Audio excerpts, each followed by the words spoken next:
Vous êtes sûr on a assez de bois là? Mais oui, ça suffit, t'inquiète. En vrai, moi je pense pas. Venez, on y retourne. Bon, fais ce que tu veux, moi je commence. Faut de bonnes braises pour les merguez. Alors, hop, un petit peu de bois, du papier et une allumette. Ouch! J'ai un petit coup de chaud là. Je ne pense pas que ce soit une bonne idée de faire un feu en forêt en plein mois d'août. Mais attendez, il faut que je vous explique. Pour que le feu naisse, il faut 3 choses. Premièrement, une énergie d'activation. Ici, si vous avez bien regardé, c'est la friction entre la grattoir et l'extrémité de l'allumette. La chaleur qui est engendrée par le frottement crée une étincelle qui engendre par la suite l'inflammation de l'allumette. Deuxièmement, il faut un comburant qui permet en fait à ce que le combustible brûle.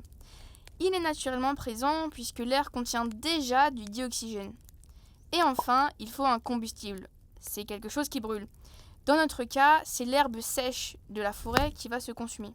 Sur les 15 dernières années, c'est entre 3000 et 4500 départs de feu. Et ça, c'est seulement en France. Mais c'est énorme!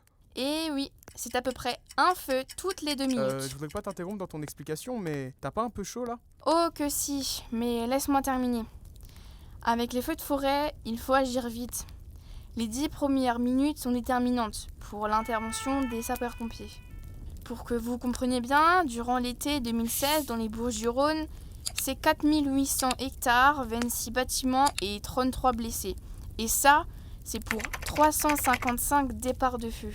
Aussi, en 2025, sur toute la France, c'est 35 700 hectares de forêt qui sont partis en fumée. Avec le dérèglement climatique, les forêts deviennent plus sèches et prennent alors beaucoup plus rapidement feu.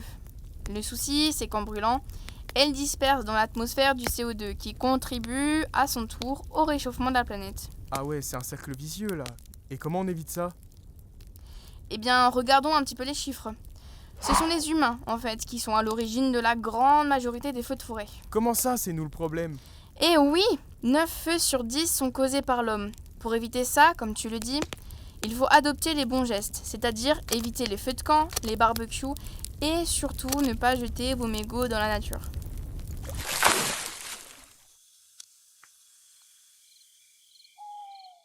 Bah alors qu'est-ce que tu fais? T'as pas réussi à allumer le feu? Les gars, changement de plan. On fait pas de merguez ce soir. J'ai faim moi. Vous allez jamais me croire. Asseyez-vous, faut que je vous explique. Soirée enflammée ou forêt calcinée, à toi de choisir.